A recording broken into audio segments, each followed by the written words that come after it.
ദൈവനാമത്തിന് മഹത്വം ഉണ്ടാകട്ടെ. അനുഗ്രഹിക്കപ്പെട്ട നല്ല സമയത്തിനായി ദൈവത്തെ സ്തുതിക്കുകയാണ്.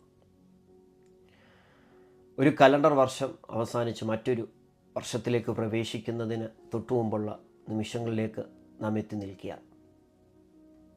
ഈ ഒരു കഴിഞ്ഞ വർഷം മുഴുവൻ ദൈവത്തിൻ്റെ വചനം പൂർണ്ണമായി വായിക്കുവാൻ നമുക്ക് കഴിഞ്ഞോ എന്ന് നാം ഒന്ന് പരിശോധിക്കുക. അടുത്തൊരു വർഷം ദൈവം നമുക്ക് ദാനമായി തരുന്നുവെങ്കിൽ ദൈവത്തിൻ്റെ വചനം പൂർണ്ണമായി വായിക്കുവാൻ നമുക്ക് എങ്ങനെ കഴിയുമെന്ന് നാം ചിന്തിക്കാൻ പോവുകയാണ്. അതിനു മുമ്പായി ദൈവത്തിൻ്റെ വചനം എല്ലാ ദിവസവും വായിക്കുന്നതിൻ്റെ ഗുണങ്ങൾ എന്താണ്, അനുഗ്രഹങ്ങൾ എന്താണെന്ന് നമുക്ക് ചിന്തിക്കാം.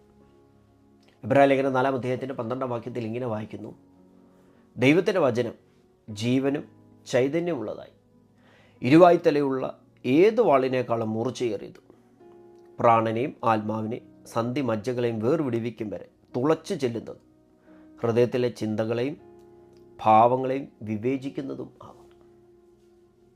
മനുഷ്യൻ്റെ ദേഹം, ദേഹി, ആത്മാവ്, ഈ 3 ഘടകങ്ങളെ സ്വാധീനിക്കുവാൻ ദൈവത്തിൻ്റെ വചനത്തിന് കഴിയും. അതാണ് നമ്മൾ വായിച്ചത്.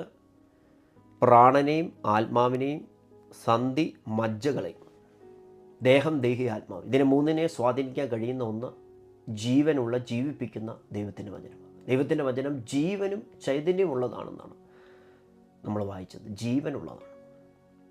അപ്പോൾ തന്നെ പഴയ നിയമത്തിൽ ഇസ്രായേൽ ജനത്തെ മരുഭൂമിയിലായിരുന്ന സമയത്ത് യഹോവയായ ദൈവം മന്ന വർഷിപ്പിച്ചു.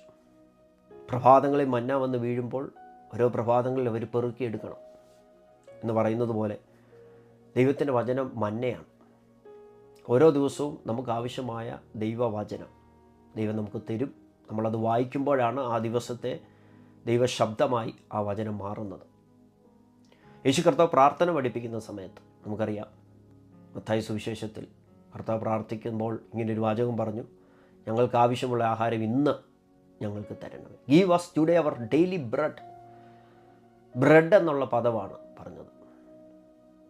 നമ്മൾ ബ്രെഡ് എല്ലാ ദിവസവും കഴിക്കുന്നതാണ്. ബ്രെഡ് എന്ന് ഉദ്ദേശിച്ചത് എല്ലാ ദിവസവും കഴിക്കുന്ന ഭക്ഷണം എന്നുള്ള രീതിയിലാണ്. പക്ഷേ കേക്ക് എല്ലാ ദിവസവും കഴിക്കത്തില്ല. സ്പെഷ്യൽ ഒക്കേഷൻ വരുമ്പോൾ, പ്രത്യേക സാഹചര്യങ്ങൾ വരുമ്പോൾ, എന്തെങ്കിലും സെലിബ്രേഷൻ വരുമ്പോൾ, ആ സമയത്ത് മാത്രമേ നമ്മൾ കേക്ക് കഴിക്കത്തുള്ളൂ. എന്നാൽ ദൈവത്തിൻ്റെ വചനം കേക്കല്ല. ദൈവത്തിൻ്റെ വചനം ബ്രെഡാണ്, ഡെയിലി ബ്രെഡാണ്, എന്നും വേണ്ടതാണ്, എന്നും കഴിക്കേണ്ടതാണ്. എന്താണ് ദൈവത്തിൻ്റെ വചനം വായിക്കുന്നതിൻ്റെ പ്രത്യേകത? ഒന്നാമത്തെ പ്രത്യേകത 5 കാര്യങ്ങൾ ഞാൻ പറയും. ഓരോന്നും വളരെ പ്രധാനപ്പെട്ടതാണ്. ഒന്നാമത്തെ കാര്യം, പാപം ചെയ്യാതെ നമ്മെ മുൻപോട്ട് പോകാൻ സഹായിക്കുന്നത് ദൈവത്തിൻ്റെ വചനമാണ്. പ്രലോഭനങ്ങളിൽ നിന്ന്, പിശാചിൻ്റെ പ്രലോഭനങ്ങളിൽ നിന്ന് വിടുവിക്കുന്നത് ദൈവത്തിൻ്റെ വചനമാണ്. നമുക്കറിയാം, യേശു കർത്താവിനെ പരീക്ഷിക്കുവാൻ പ്രലോഭനങ്ങളുമായി പിശാച് വന്നു, ടെംപ്റ്റേഷൻസുമായിട്ട് വന്നു 3 ആ 3 പ്രലോഭനങ്ങളെയും യേശു അതിജീവിച്ചത് ദൈവത്തിൻ്റെ വചനം ഉപയോഗിച്ചു. ആദ്യം കല്ല് അപ്പമാകാൻ പറഞ്ഞപ്പോൾ കർത്താവ് പറഞ്ഞൊരു കാര്യം മത്തായി സുവിശേഷം 4-4 വാക്യങ്ങളുണ്ട്. ഇങ്ങനെ പറയുന്നത്: അപ്പോൾ പരീക്ഷകൻ അടുത്തു വന്നു, നീ ദൈവപുത്രനെങ്കിൽ ഈ കല്ല് അപ്പമായി തീരുവാൻ കൽപ്പിക്കുക എന്ന് പറഞ്ഞു. അതിനവൻ, മനുഷ്യൻ അപ്പം കൊണ്ട് മാത്രമല്ല ദൈവത്തിൻ്റെ വായിൽ കൂടി വരുന്ന സകല വചനം കൊണ്ട് ജീവിക്കുന്നുവെന്ന് എഴുതിയിരിക്കുന്നു. അപ്പോൾ ദൈവത്തിൻ്റെ വചനം കൊണ്ട് യേശു കർത്താവ് സാത്താൻ്റെ പ്രലോഭനത്തെ ജയിച്ചു. അപ്പോൾ ദൈവത്തിൻ്റെ വചനം കൊണ്ട് ജീവിക്കാൻ നമ്മെ സഹായിക്കും. പ്രലോഭനങ്ങളിൽ നിന്ന് അതിജീവിച്ച് മുൻപോട്ട് പോകാൻ ദൈവം ആഗ്രഹിക്കുന്ന ക്രിസ്ത്യ ജീവിതം നയിക്കാൻ നമ്മെ സഹായിക്കും. സങ്കീർത്തനം 119:11 ഇങ്ങനെ പറയുന്നു: ഞാൻ നിന്നോട് പാപം ചെയ്യാതിരിപ്പാൻ നിൻ്റെ വചനത്തെ എൻ്റെ ഹൃദയത്തിൽ സംഗ്രഹിച്ചിരിക്കുന്നു, സ്റ്റോർ ചെയ്തിരിക്കുന്നു. ദൈവവചനത്തെ സ്റ്റോർ ചെയ്യണമെങ്കിൽ അതെല്ലാ ദിവസവും വായിക്കണം. ആ വചനങ്ങളിലൂടെ കടന്നു പോകാൻ നമുക്ക് കഴിയണം. എങ്കിൽ മാത്രമേ പാപം ചെയ്യാതിരിക്കാൻ നമ്മെ ഹെൽപ്പ് ചെയ്യുന്ന ദൈവത്തിൻ്റെ വചനം സ്റ്റോർ ചെയ്യാനായിട്ട് നമുക്ക് കഴിയത്തുള്ളൂ. രണ്ടാമത്തെ കാര്യം, നമ്മുടെ ക്യാരക്ടർ, നമ്മുടെ സ്വഭാവത്തിന് ദൈവം ആഗ്രഹിക്കുന്ന നിലയിലുള്ള ഒരു വ്യത്യാസം ദൈവവചനം എല്ലാ ദിവസവും വായിക്കുന്ന വ്യക്തികൾക്ക് സാധ്യമാണ്. അതിലൂടെ മാത്രമേ സാധ്യമാകത്തുള്ളൂ. തീമോത്തിയോസിൻ്റെ ലേഖനം എഴുതുമ്പോൾ അപ്പോസ്തലനായ പൗലോസ് പറയുന്ന കാര്യം 2 തീമോത്തിയോസ് 3-ാം അധ്യായത്തിൻ്റെ 14 തൊട്ടുള്ള വാക്യങ്ങളിലുണ്ട്. തീമോത്തിയോസ് പറയാൻ, നീ ബാല്യം മുതൽ അത് പഠിക്കുന്നുണ്ട്. ഇങ്ങനെ പറയുന്നത്: 14 വാക്യം, നീയോ ഇന്നവരോട് പഠിച്ചു എന്ന് ഓർക്കുകയും ക്രിസ്തുയേശുവിലുള്ള വിശ്വാസത്താൽ നിന്നെ രക്ഷയ്ക്ക് ജ്ഞാനിയാക്കുവാൻ മതിയായ തിരുവെഴുത്തുകളെ ബാല്യം മുതൽ അറിയുകയും ചെയ്യുന്നതുകൊണ്ട്. എന്നിട്ട് 16 വാക്യത്തിൽ വായിക്കുക, എല്ലാ തിരുവെഴുത്തും ദൈവശ്വാസ്യമാകിയ, അതായത് ദൈവത്തിൻ്റെ ശ്വാസമാകിയ ദൈവത്തിൻ്റെ മനുഷ്യൻ സകല സൽപ്രവർത്തിക്കും വക പ്രാപിച്ചു തികഞ്ഞവനാകേണ്ടത് ഉപദേശത്തിനും ശാസനത്തിനും ഗുണീകരണത്തിനും നീതിയിലെ അഭ്യാസനത്തിനും പ്രയോജനമുള്ളതാകുന്നു. ഇംഗ്ലീഷ് വായിക്കുന്ന ഇങ്ങനെ, that the man of God may be complete equipped by every good work എന്ന് പറഞ്ഞാൽ ഒരു മനുഷ്യൻ്റെ ജീവിതത്തിൽ അവൻ്റെ സ്വഭാവത്തിന് വ്യത്യാസം വരുത്തുവാൻ, അവനെ ഒരു നല്ലൊരു വ്യക്തിയാക്കി തീർക്കാൻ ദൈവത്തിൻ്റെ വചനം വായിക്കുന്നതിലൂടെ സാധ്യമാണ്. ഇത് ദൈവത്തിൻ്റെ ശ്വാസമാണ് എന്നാണ് തിരുവെഴുത്ത് നമ്മളെ പഠിപ്പിക്കുന്നത്. മൂന്നാമത്തെ പ്രധാനപ്പെട്ട കാര്യമാണ്, അത് യാക്കോബ് എഴുതിയ ലേഖനം 1:21 പറയുന്നത്, ആകയാൽ എല്ലാ അഴുക്കും ദുഷ്ടതയുടെ ആധിക്യവും വിട്ട് നിങ്ങളുടെ ആത്മാക്കളെ രക്ഷിപ്പാൻ ശക്തിയുള്ളതും ഉൾനട്ടതുമായ വചനം സൗമ്യതയോടെ കൈക്കൊള്ളുവീൻ. അപ്പോൾ ദൈവവചനത്തെക്കുറിച്ച് വായിക്കുന്നത് ആത്മാക്കളെ രക്ഷിപ്പാൻ ശക്തിയുള്ളതാണ് ദൈവത്തിന്. നമ്മുടെ ആത്മാവിന് രക്ഷ നൽകുന്നതാണ് ദൈവത്തിൻ്റെ വചനം. യേശുക്രിസ്തു എൻ്റെ ദൈവമാണ്, യേശുക്രിസ്തുവിൻ്റെ പാപങ്ങൾക്ക് വേണ്ടി ക്രൂശിൽ യാഗമായി തീർന്നു എന്ന് നമ്മളെങ്ങനെ അറിഞ്ഞേ? ദൈവവചനത്തിലൂടെയാണ്. അതിലെങ്ങനെ വിശ്വസിച്ചേ? ദൈവവചനത്തിലൂടെയാണ്. റോമാലേഖനം 10-ാം അധ്യായത്തിൻ്റെ 17-ാം വാക്യത്തിൽ വായിക്കുന്നു, വിശ്വാസം കേൾവിയാൽ, കേൾവി ക്രിസ്തുവിൻ്റെ വചനത്താലും വരുന്നു. വിശ്വാസം കേൾവിയിലൂടെ വരുന്നു. എങ്ങനെ? എന്ത് കേട്ടതിലൂടെ? ക്രിസ്തുവിൻ്റെ വചനം കേട്ടതിലൂടെ, ദൈവവചനം കേട്ടതിലൂടെ. അപ്പോൾ രക്ഷ, ആത്മരക്ഷ ലഭിക്കുന്നത് ദൈവവചനത്തിലൂടെ. അവസാനത്തെ 2 കാര്യം. നാലാമത്തത്, ദൈവവചനം വായിക്കുകയും ദൈവവചനത്തിൽ അടിയുറച്ച് വിശ്വസിക്കുകയും അതിനെക്കുറിച്ച് നല്ല അറിവുള്ളൊരു വ്യക്തിയെ തെറ്റിച്ച് കളയാൻ ആർക്കും കഴിയത്തില്ല, ഒരു ദുരുപദേശത്തിനും കഴിയത്തില്ല. ദൈവത്തിൻ്റെ വചനം എല്ലാ ദിവസവും വായിക്കുന്ന വ്യക്തിയാണോ? സംഭവങ്ങളെ, സാഹചര്യങ്ങളെ, വ്യക്തികളെ വിവേചിക്കാൻ, ദൈവവചനത്തിലൂടെ കാണാൻ, ദൈവവചനത്തിലൂടെ മനസ്സിലാക്കാൻ നമുക്ക് കഴിയും. മത്തായി സുവിശേഷം 22:29 വാക്യത്തിൽ യേശു പറയുക, നിങ്ങൾ തിരുവെഴുത്തുകളെയും ദൈവശക്തിയെയും കുറിച്ച് അറിയാത്തത് കൊണ്ട് തെറ്റിപ്പോകുന്നു എന്ന് പറഞ്ഞാൽ, ദൈവവചനത്തെക്കുറിച്ച്, ദൈവശക്തിയെക്കുറിച്ച് ഒരു അറിവുണ്ടെങ്കിൽ നിങ്ങളെ തെറ്റിച്ച് കളയാൻ ആർക്കും കഴിയത്തില്ല. ജീവിതത്തിൽ നടക്കുന്ന ഓരോ സംഭവങ്ങളെയും വചനത്തിലൂടെ കാണാൻ ദൈവവചനം വായിക്കുന്ന, അതറിയാവുന്ന ഒരു വ്യക്തിക്ക് സാധ്യമാണ്. അവസാനത്തെ കാര്യം, നമ്മുടെ ജീവിതത്തിൽ ഒരുപാട് പ്രതിസന്ധികൾ കടന്നു വരാറുണ്ട്. എല്ലാ ദിവസവും ഒരുപോലെയല്ല, പ്രശ്നങ്ങൾ വരും. എന്നാൽ ഈ പ്രതിസന്ധികളുടെ നടുവിൽ തകരാതിരിക്കണമെങ്കിൽ ദൈവവചനത്തിൽ അടിയുറച്ച് വിശ്വസിക്കുകയും ദൈവവചനത്തിലുള്ള അറിവും മാത്രമാണ് നമ്മെ സഹായിക്കുന്നത്. പാറമേൽ അടിസ്ഥാനമിട്ടതും മണലിൻ്റെ മുറത്ത് അടിസ്ഥാനമിട്ട വീടിൻ്റെ ഉപമ മത്തായി സുവിശേഷം 7-ാം അധ്യായത്തിൽ യേശു പറയുന്നുണ്ട്. അവിടെ പറയുന്നൊരു കാര്യം, മണലിൻ്റെ പുറത്ത് വീട് പണിത വ്യക്തി കാറ്റ് വന്നപ്പോൾ, തിരമാല വന്നപ്പോൾ അത് നശിച്ചു പോയി. അതിനെക്കുറിച്ച് വായിക്കാൻ അതിൻ്റെ വീഴ്ച വലുതായിരുന്നു.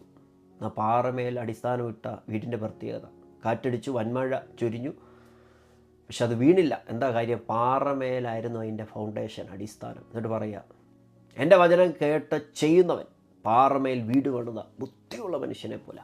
എന്നാൽ എൻ്റെ വചനം കേട്ട് ചെയ്യാത്തവനോ ബുദ്ധിയില്ലാത്ത മണലിൻ്റെ മുറത്ത് വീട് പണിത മനുഷ്യനെക്കുറിച്ച് വായിക്കുന്നത്. അപ്പോൾ ദൈവത്തിൻ്റെ വചനം വായിക്കുക മാത്രമല്ല, അത് കേൾക്കുക മാത്രമല്ല, അതനുസരിച്ച് ചെയ്യണം. കാരണം യാക്കോബ് ലേഖനം എഴുതുമ്പോൾ പറയുന്ന ഒരു കാര്യമുണ്ട്, 1-ാം അധ്യായത്തിൻ്റെ 22-ാം വാക്യം, എങ്കിലും വചനം കേൾക്കുക മാത്രം ചെയ്തുകൊണ്ട് തങ്ങളെ തന്നെ ചതിക്കാതെ അതിനെ ചെയ്യുന്നവരുമാകുകയും. പ്രതിസന്ധികൾ വരുമ്പോൾ നമ്മളെ പിടിച്ചു നിർത്തുന്നത് ദൈവത്തിൻ്റെ വചനമാണ്.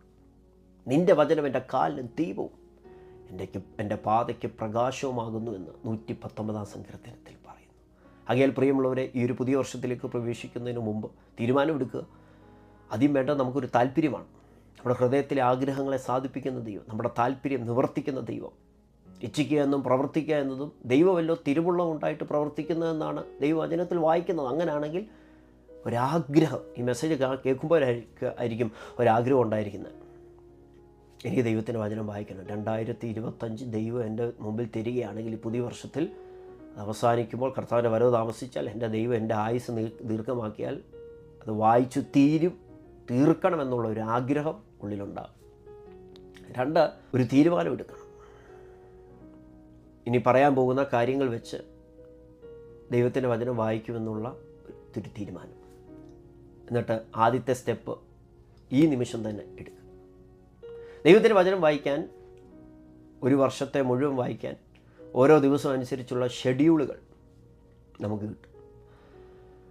ആ ഷെഡ്യൂൾ അനുസരിച്ച് വായിക്കാനായിട്ട് നമുക്ക് കഴിയും. ചില ഷെഡ്യൂളിനകത്ത് പഴയ നിയമത്തിൽ നിന്ന് ഇത്ര ഭാഗം, പുതിയ നിയമത്തിൽ നിന്ന് ഇത്ര ഭാഗം, അങ്ങനെയാണ്. ചിലത് ഓർഡർ അനുസരിച്ചാണ്. ഉൽപ്പത്തി, പുറപ്പാട്, ഇങ്ങനെ ഓർഡർ അനുസരിച്ച് അവസാനം മാസം വരുമ്പോൾ വെളിപ്പാട് അവസാനിക്കുന്ന രീതിയിലുള്ള ഷെഡ്യൂളുകൾ, ബൈബിൾ റീഡിംഗ് ഷെഡ്യൂളുകൾ, ബൈബിൾ റീഡിംഗ് പ്ലാനുകൾ നമുക്ക് ലഭിക്കും. ഈ വീഡിയോയുടെ ഡിസ്ക്രിപ്ഷനിൽ അതിൻ്റെ വിശദാംശങ്ങൾ ഞാൻ രേഖപ്പെടുത്തുന്നതാണ്. നിങ്ങൾ ഉപയോഗിക്കുന്ന ഫോണിനകത്ത് ബൈബിൾ റീഡിംഗ് പ്ലാൻ എന്ന് പറയുന്ന ആപ്ലിക്കേഷൻ ആൻഡ്രോയിഡ് ഡിവൈസിനകത്തും iOS-നകത്തും നമുക്ക് ലഭ്യമാണ്.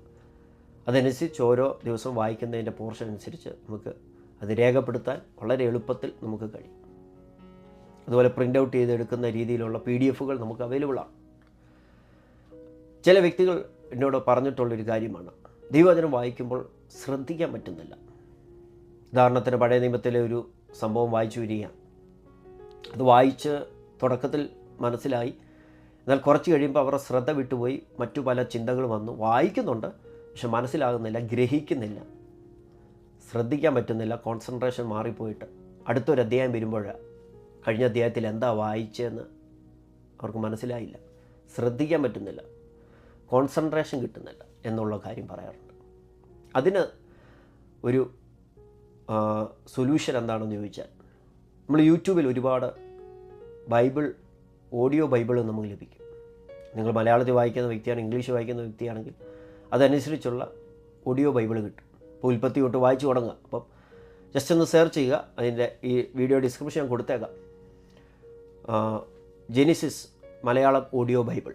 അപ്പോൾ ഉൽപ്പത്തിയുടെ ഓഡിയോ ബൈബിൾ ഫുള്ള് വായിച്ചത് നമുക്ക് ലഭിക്കും. അപ്പോൾ അത് പ്ലേ ചെയ്തിട്ട് ബൈബിൾ തുറക്കുക. അവരത് പ്ലേ ചെയ്യുമ്പോൾ അത് വായിക്കുന്ന സമയത്ത് നമ്മൾ നോക്കുക. നമ്മൾ വായിക്കുമ്പോൾ നമുക്ക് ശ്രദ്ധിക്കാനായിട്ട് പറ്റും. കാരണം നമ്മൾ വായിക്കുന്നില്ല, അവരാണ് വായിക്കുന്നത്, പക്ഷെ നമ്മൾ സൈലൻ്റായിട്ടാണ് വായിക്കുന്നത്.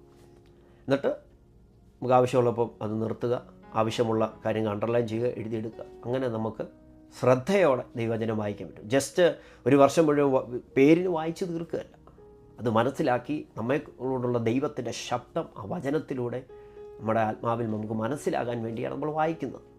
അപ്പോൾ അങ്ങനെ വായിച്ചു കഴിഞ്ഞാൽ നിശ്ചയമായിട്ടും അങ്ങനെ ചെയ്യാനായിട്ട് നമുക്ക് കഴിയും. ഒരുപക്ഷെ ചില ദിവസങ്ങളിൽ ഇത് ഇത്രയും വായിക്കാൻ നിങ്ങൾക്ക് കഴിഞ്ഞില്ലെങ്കിൽ അടുത്ത ദിവസങ്ങളിൽ അത് വായിക്കാനായിട്ട് നിങ്ങൾക്ക് കഴിയും എന്നുള്ള കാര്യത്തിൽ യാതൊരു സംശയവുമില്ല.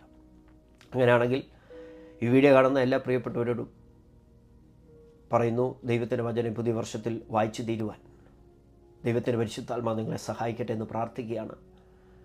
ഉൾനട്ട ദൈവത്തിൻ്റെ വചനം നമ്മുടെ ആത്മാവിൻ്റെ രക്ഷയ്ക്ക് ഉതകുന്നതാണ്, നമ്മുടെ സ്വഭാവത്തിന് വ്യത്യാസം വരുത്തുന്നതാണ്. പാപം ചെയ്യാതെ പ്രലോഭനങ്ങൾ നമ്മൾ വിജയിക്കുവാൻ ദൈവത്തിൻ്റെ വചനത്തിന് കഴിയും. ദൈവത്തിൻ്റെ വചനത്തെ അറിയാവുന്ന ഒരു വ്യക്തിയെ തെറ്റിച്ച് കളയാൻ ആർക്കും കഴിയത്തില്ല. ജീവിതത്തിൻ്റെ പ്രതിസന്ധി നടുവിൽ ദൈവത്തിൻ്റെ വചനത്തിലുള്ള അടിയുറച്ച വിശ്വാസം നമ്മളെ നിലനിർത്തും. കർത്താവിൻ്റെ വരവിന് വേണ്ടി നമ്മളെ ഒരുക്കും. പുതിയ വർഷം ദൈവത്തിൻ്റെ വചനം വായിക്കാൻ ദൈവാത്മാവ് നിങ്ങളെ സഹായിക്കട്ടെ എന്ന് പറഞ്ഞുകൊണ്ട് ഞാൻ എൻ്റെ വാക്കുകൾ നിർത്തുന്നു. God bless you.